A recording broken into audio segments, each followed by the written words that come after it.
All right, you guys ready? What's up, lifers, and welcome to the Daily Stand-Up with Lifetime Value, where we're giving you fresh new customer success ideas every single day. I got my man JP here. JP, do you want to say hi? Hey, how's everybody doing? I got my man Rob here. Rob, do you want to say hi? What's up, lifers? And we have Monica with us today. Monica, do you want to say hi? Hey, guys. And I am your host, the Grape-Nuts of Customer Success Podcasts. My name is Dylan Young. Everybody's favorite cereal, Grape-Nuts. Monica, thank you so much for being here. Can you please introduce yourself? Yeah, it's great to be here. Listen, I think that Grape-Nuts are like the unsung hero of breakfast cereals. I was raised by a very hippie mom. We didn't get to have the fun cereals. I love Grape-Nuts. You can microwave them. You can eat them hot. You can eat them cold. You can put some fruit on them. I think they're great. Yeah. You microwave Grape-Nuts? You can make it like a hot cereal. You can make it like an oatmeal type of thing. Oh, okay, okay. I thought they were just dry, like on a plate. I didn't understand. He's like, it's not right. You can't be two types of cereal. Yeah, now look, before we started recording, Monica, I said you can't say anything wrong, but microwaving Grape-Nuts might be the threshold. We might have to say goodbye. Never invited on the show again. Well, no. Okay. Grape-Nuts aside, Monica, why don't you introduce yourself? Yeah, great to be here with you guys. So my name is Monica. I'm the founder of MSP Consulting. I help founders of SaaS companies that sell an enterprise product get to their next stage of growth. So usually I work with people when they're around, 2 to 10 million in revenue and they want to raise a Series B, or maybe they're going towards acquisition and they kind of hit this point where they're like, if we keep doing this, we're not going to be able to get to where we want to go. And so I work with actually sales teams and CS teams. I kind of do full customer journey with my clients, and I love talking about customer success because I think it is the Grape-Nuts. It is the unsung hero of revenue teams. I've never seen a company that's really maximizing what they can do in that area with their customers. So you guys are great people. Thanks for having me on. Grape-Nuts is going to be the gift that keeps on giving here. I wasn't prepared for that. Monica, you know what we're doing here.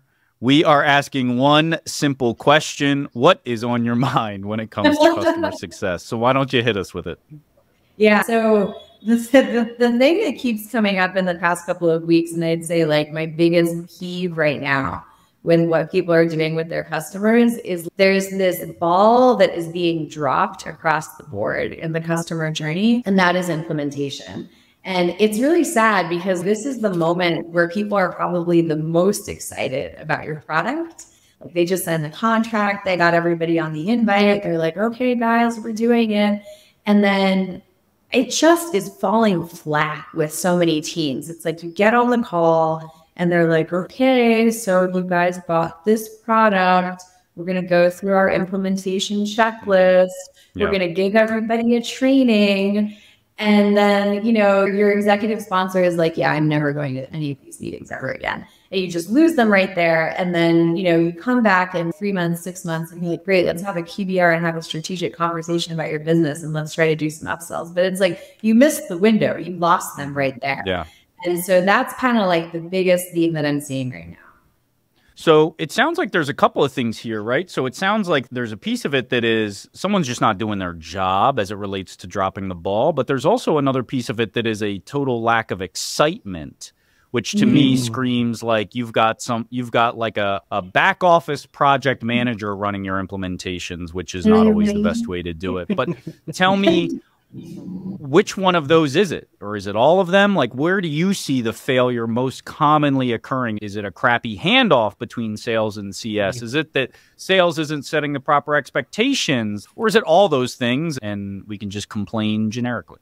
I think it could be a combination of those things, right? I will say that among the enterprise teams that I'm working with, I have to give a shout out to them because I'm currently seeing a lot more awareness than I was even a year or two ago about what a best in class, late stage sales process / handoff looks like.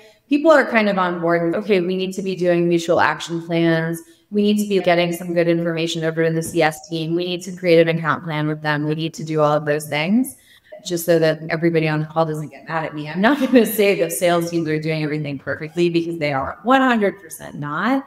But I think that there is at least some awareness that you should be transferring that information over. I think there is a misalignment about what the job of that stage in the customer journey really is.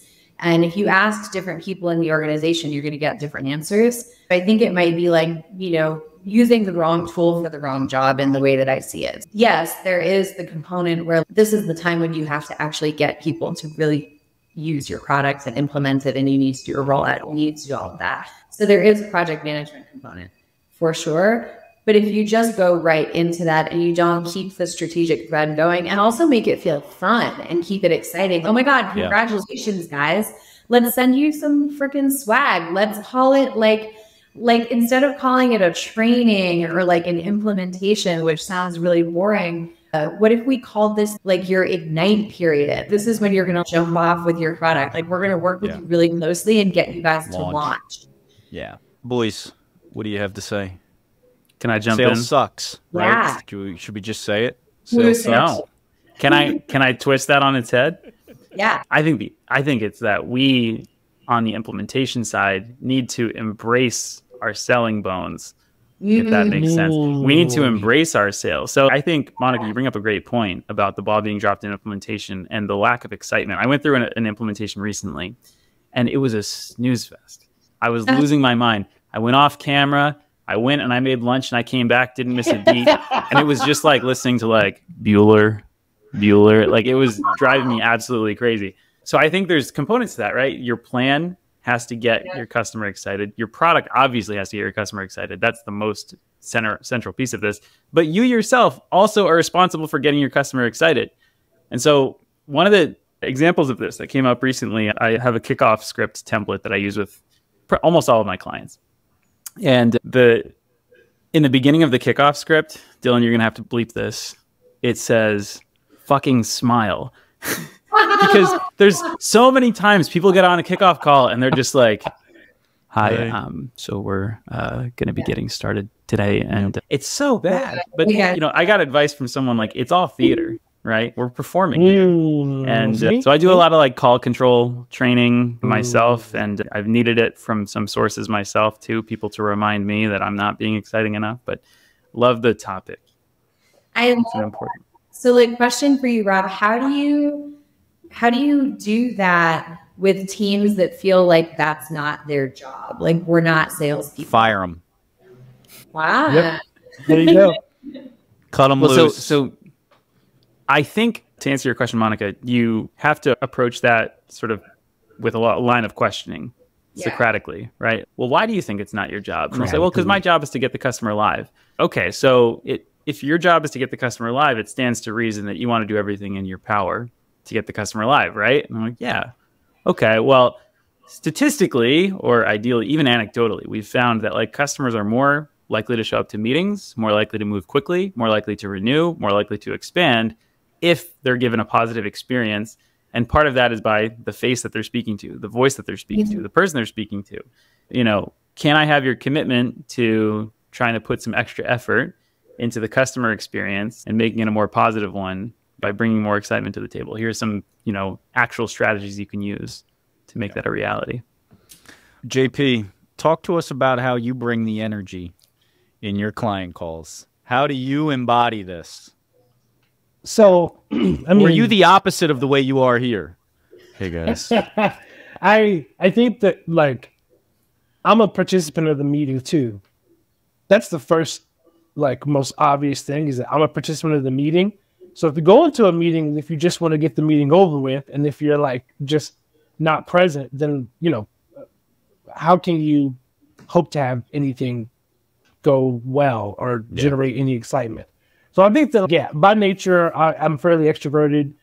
I tend to do my research on customers beforehand. And I think that research is not just about finding out, some of the more tactical information. It's about finding ways to connect with the customer, finding ways to connect with them either personally, finding ways to connect with them about where they are in their journey, because that's sort of like more dynamic information. So I can meet them where they're at, because I think that there's two parts. of course I want to be engaging, but there also has to be value there, or else it's just theater, right? Like it can't be just theater. I think that is a good part of it, but there needs to be that value there as well. And so that's why I think doing the research helps to build the confidence to be able to get on and have that. Because if I haven't done my research, even me as confident as I am, I'm probably going to be a little bit shaky.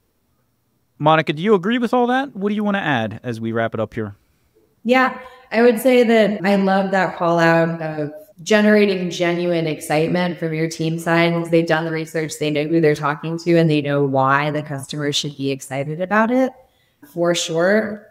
And I think, it sounds like a lot of it that is just reframing really what sales is. I think that people forget that just because a company bought something and their boss told them that this is what they're doing now doesn't mean that they're on board. And so we need to a little bit more of those like sales tactics into selling the use case to the people that are going to need to actually take this forward in the company.